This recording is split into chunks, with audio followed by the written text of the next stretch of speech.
No volume 1, você não fala nada do Shackleton. Não sei se você fala alguma coisa aqui. Não, ainda não. O Shackleton, essa história também de sobrevivência é um negócio fabuloso. O que ele fez é épico, né? Ele queria chegar no Polo Sul, que naquela época tinha corrida, né? O Amundsen já tinha chegado no Polo Norte e alguém queria chegar no Polo Sul primeiro. Que é aquele polo que não existe para os terraplanistas, tá ligado? E pô, ele vem, só que... E leva uns cachorros, assim, pra fazer algumas... usar de trenó. Só que o navio encalha em um lugar e o gelo se fecha e consegue derrubar o navio, que foi encontrado recentemente, Sim, né? Foi por isso que eu não publiquei ainda. Tem mais coisa pra contar. Que o navio fosse encontrado. Fosse encontrado. O Endurance é o nome do navio. Cara, esse livro com essa história é um negócio fabuloso, porque os caras... Eles ficaram, acho que uns 2 anos também... Eles passaram 2 invernos. Dois invernos na Antártica. E sobreviveu todo mundo que estava no navio. Todo mundo é o quê? Umas 10 pessoas? Não. Tripulação dele inteira. Ele não perdeu nenhum homem. Se não me engano, eram 30 e poucos homens. E o que o Shackleton fez é uma coisa inacreditável, porque eles perderam o barco, porque o gelo esmigalhou, o barco afundou, e aí eles saíram caminhando pelo gelo, arrastando os botes que eles tinham lá no navio, e caminharam até onde deu, chegaram numa ponta lá, e o Shackleton falou, bom, eu vou botar um desses barcos na água e vou buscar ajuda na ilha mais próxima, que era a Geórgia do Sul, que estava alguma coisa tipo 500 quilômetros de distância. De barquinho. Barquinho e no pior mar do mundo. Aquilo ali é um, né? É um vulcão em erupção. E o Shackleton pegou 4 ou 5 caras, botou no barquinho e foi remando, na verdade, porque tinha uma vela muito mambebe, até a Geórgia do Sul.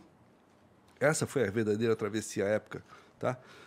Levou 1 mês e meio, se não me engano, até a Geórgia do Sul, e lá tinha uma estação baleeira, e ele pediu socorro, pegou um barco e foi lá resgatar todos os caras. Mas o grande lance do Shackleton é que ele é considerado o melhor exemplo de liderança de equipes que pode existir, porque só deu tudo certo porque ele não é um baita líder. Ele não perdeu nenhum homem. Pensa assim, tu tá ali na merda.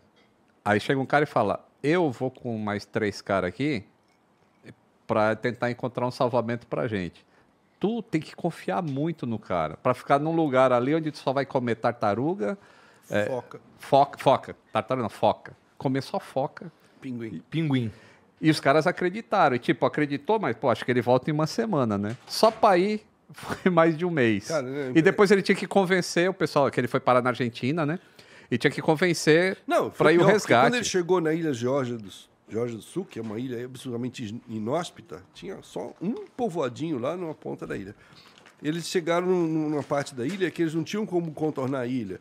Então eles pararam onde deu e resolveram ir caminhando até a estação, que eles sabiam mais ou menos onde é que era. Só que entre eles e a estação tinha uma cordilheira de montanhas. Então os caras saíram do mar de um perrengue de 4, 5 semanas no mar violento e fizeram alpinismo. Puta merda.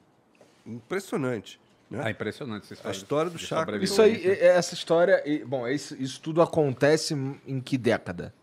Não, do Shackleton é recente, foi no início do século passado. É mesmo? 1906, 7, por ali. Santos Dumont estava fazendo o primeiro voozinho. Interessante. Aliás, eu falei no início, né, que tem muita coisa relacionada à aviação e naval. Até na aviação, em alguns manuais, assim, eu pego o manual da Boeing, às vezes, e tá escrito lá, bombordo e estibordo. Olha. Num avião. Aí então, do lado bombordo tem a luz vermelha, estibordo tem a luz verde, sabe? E aqui é a mesma coisa no navio. Interessante pra caramba. Né? Assim, e o Santos Dumont, que ele falou assim, naquela época lá, antes da aviação comercial transportar passageiro, transportava carta, correio, fazia correio. E aí, o Santos Dumont, ele escreveu um livro, O que eu vi, o que nós veremos. Ele está fazendo uma projeção para o futuro. E aí ele falava dessas travessias, assim, que o avião faria a travessia que o navio faz. E, obviamente, todo mundo... Você tá louco? Como é que um avião vai transportar a pessoa para o outro lado do Atlântico? Só navio vai conseguir fazer isso. Santos Dumont era um visionário, rapaz. Isso é... Bom, a gente já viu isso acontecer um monte de vezes na humanidade, né? Os caras não acreditar em certa coisa e aquele troço vir e mudar a história da parada. Né? Pois é. Pô, mas esses que acontecem essas histórias que tu conta aqui... Bom, tava falando aquela lá sobre os argentinos. Deve ter várias histórias militares também enfim, no meio disso aqui. Tem. No segundo livro tem um capítulo só sobre a guerra. Só a história da guerra. Porque a guerra produziu um monte de merda, mas produziu ótimas histórias. Ótimas histórias. Né? Era um naufrágio atrás do outro, etc. Tem um cara, tem uma historinha dele aí. O cara passou 2 naufrágios no mesmo dia. Parece o Ernest Hemingway, que sofreu 2 acidentes aéreos no mesmo dia. E foi dado como morto. E não morreu. O Ernest Hemingway. Como é que ele sofre 2 acidentes aéreos no mesmo dia, cara? Eu conto primeiro ou ele conta primeiro do barco? O cara tava num barco, o barco foi torpedeado, né? Afundou. Ele foi resgatado por outro navio inglês, que também foi torpedeado no final do dia. Que o pariu. Mas ele sobreviveu, os 2. E tem uma outra na guerra que é um gato. O gato sobreviveu a 3 naufrágios. 3. O gato era um mascote, né? Dava pra mais 4, né? São 7 vidas. Até babei aqui, ó. Não, e dizem que gato não gosta de água, né? Então, o gato sobreviveu a 3. Chamava Oscar. Depois ele ganhou... Quando ele parou de navegar, né? Ele foi colocado lá num forte que tinha lá, ganhou honras militares. O gato era um sobrevivente. Inacreditável. O Ernest Hemingway, ele levou a mulher dele para um safari na África. Eu não lembro agora exatamente em qual país ali da África. Mas era para ver uma queda d'água de cima, assim. E contrataram um piloto lá e aí no meio do caminho deu pau, o avião caiu. Mas eles sobreviveram, machucados, mas sobreviveram. E aí começa a saga para chegar a salvamento. E aí chegaram no local, foram resgatados. E aí, só que para levar eles para cuidados médicos, né, em outra cidade, tinha que ser de avião também. E aí chegou um piloto lá também com um aviãozinho, aí botou eles a bordo, aí o avião fez o resgate, na decolagem já caiu, e pô, aí ele quebrou mais um monte de coisa. E aí, como não tinha notícia nem nada, a imprensa começou fizeram o obituário dele, passou, o Ernest Hemingway morreu, com a esposa, e não achou nem... E aí ele...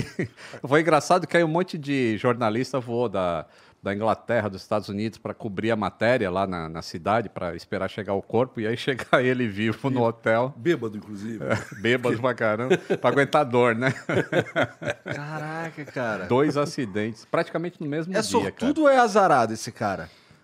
Pô, ele sobreviveu aos 2, né? Aí é sorte. Mas cair 2 vezes é muito azar, né? Muito azar. Caraca. Isso porque avião é seguro pra caramba, como eu falo, né? Mas a gente tá falando de, né, lá, não sei o que, na década de 60, isso. 1960. Mas hoje ainda acontecem coisas loucas, assim, com navios e tal? Sim, é isso que me surpreende. Continua acontecendo. Mesmo com toda a tecnologia que a gente tem. Continua acontecendo. Continuam acontecendo coisas, né? Pô, é que assim, eu imagino, vamos lá, se eu tivesse que chutar aqui, eu diria que quando dá merda no mar, eu colocaria a culpa no ser humano, porque, bom, a gente tá em 2022, vamos lá, a gente já tem uma tecnologia que pode ser considerada segura para se navegar. Né? Navega com muito mais segurança muito do que mais segurança. no século XVI, claro. E, porra, inclusive, e essas merdas que acontecem assim, ou é fenômeno natural, ou alguém fez merda, não acho muito difícil. Tem o fator imprudência também, né? Vou pegar a última merda. Fazer merda, né? A última merda que aconteceu, que foi com aquele navio do Maersk lá que tampou lá o canal de Suez. Nossa, isso deu uma merda gigante, né? A gente ficou sem produto eletrônico por causa disso. Exatamente. E aí levanta o problema dos super navios, né? Os bichos estão ficando tão gigantescos que entala o canal. Né? Isso é um problema. Bom, mas o cara, você sabe o que limita o tamanho do navio? O canal do Panamá. A largura do canal do Panamá. Então o engenheiro, quando vai projetar o navio, ele sabe que não pode ser mais largo que aquilo, senão não passa no canal. Interessante. Interessante, né? Faz sentido pra caralho, inclusive.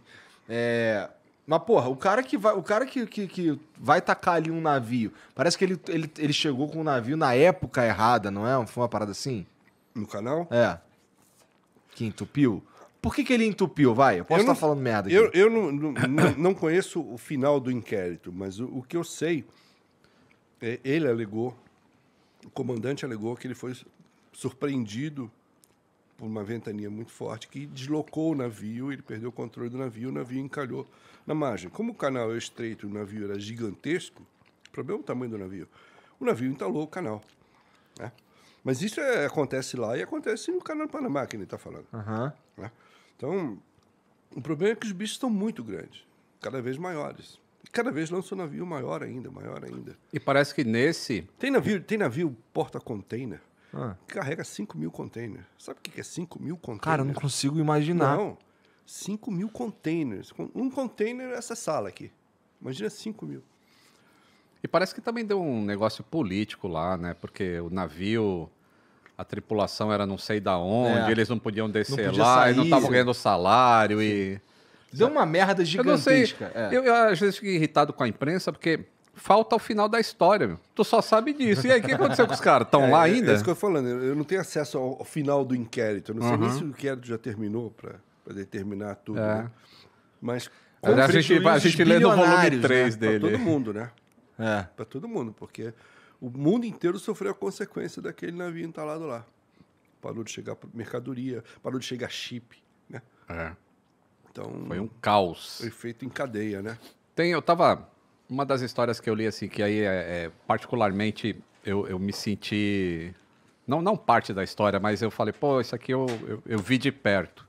Foi a história do Vasa, que é um navio sueco, era um navio de guerra que eles fizeram. Maravilhoso. Pode contar a tua história aqui, ô spoiler? E aí, no voo, na navegação inicial dele, ia ser mostrado para o público e ele afundou. Saiu do porto e afundou. Saiu do porto e afundou. Só afundou? Só afundou. E aí, pô, construíram errado? O que fizeram de errado com isso, né? E aí passaram-se quase séculos, né? Sim, foi resgatado inteiro. Foi resgatado inteiro na vida. Tá num museu lá, bacana pra caramba. E aí eu fui lá. Eu tenho uma sobrinha que mora na Suécia. E aí quando eu fui visitar, eu falei, pô, quero ver esse navio de perto. É um negócio espetacular. Espetacular. Tu vê aquilo, eu já vi também, sabe o cheiro da madeira, assim, Eles conservam, né? É um ambiente todo controlado, de temperatura e tudo mais. Porque ali, o mar ali é um mar de baixa salinidade, então ele conserva bem a madeira. E isso que permitiu que o navio ficasse inteirão. E aí tem todos os estudos, assim, pô, acho que os engenheiros calcularam errado a quilha do barco, e aí ele... Ao que consta, porque eu não estava lá, ninguém aqui estava lá, porque isso aconteceu. Ao que consta, ele virou. Por falta de estabilidade. Porra! Caralho, mas já tu tá num barco que ele... Ih, rapaz, tá virando. Virou.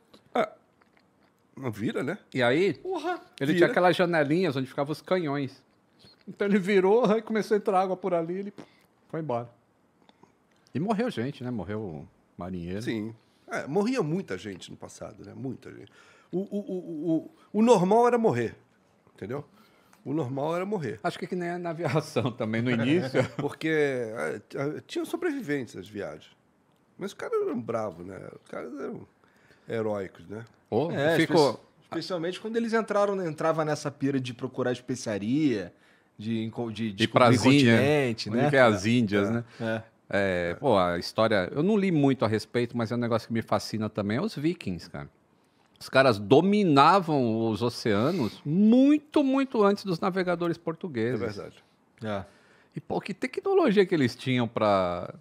Porque o português ali, as navegações português, Portugal, Espanha, pensa assim, o cara não sabe que existe nada depois ali do horizonte. Como é que o cara vem dar ali na costa dos Estados Unidos, lá, vem dar aqui na costa do Brasil e descobre um mundo novo, cara? Tem uma lenda que outros povos chegaram aqui antes dos portugueses e espanhóis também, né? Sim, que tiveram contato com os indígenas? Pode ser. Pode ser. Eu vi só um, aliás, eu não lembro. Eu viajei com a minha esposa recentemente para a Itália. Pô, Itália você vê tudo de antiguidade ali, né, cara? E eu comecei a pensar assim, pô, os caras 5 séculos antes de Cristo, 5 antes de Cristo, os caras já tinham lá o Coliseu, tinha aquelas aquelas estátuas fabulosas. E ao mesmo tempo o Brasil nem tinha se descoberto ainda. Mas já tinha civilização aqui. Já. Por que tem essa diferença tão grande de atraso? Então a gente já é atrasado já na origem. E por isso que a gente... Eu não sei porque também. Uma vez eu perguntei para um cara, ele não soube... talvez ele tenha sabido me dizer, mas eu só não lembro, porque quando eu não... Quando eu acho que é meio... sei lá, isso aí é meio esquisito. É meio esquisito, porque se a gente era índio aqui, por que na Europa não eram índios? Sabe por que evoluiu tanto lá e aqui a gente ficou parado no tempo? É um negócio... Eu não tenho a resposta, então eu tô só jogando aí pro Igor responder. Mas tu viu aquela foto que eu te mostrei de Eugênio C, que ele tá desmontado? Tu reparou que ele tá ele tá na areia? Tá na areia. Da praia? Como é que bota um navio na areia? Arremessa o navio. Como é que é? A última viagem dele, porque o Eugênio C não foi rebocado, ele atravessou o oceano para chegar lá onde ele ia ser desmontado. O navio. E aí eles têm uma época do ano, né, lá em Alang, que a maré baixa muito. Então os caras ficam esperando a parte que ela tá mais cheia. E aí senta a mão acelera tudo praia e vai em direção à praia. Entrar na areia o máximo possível.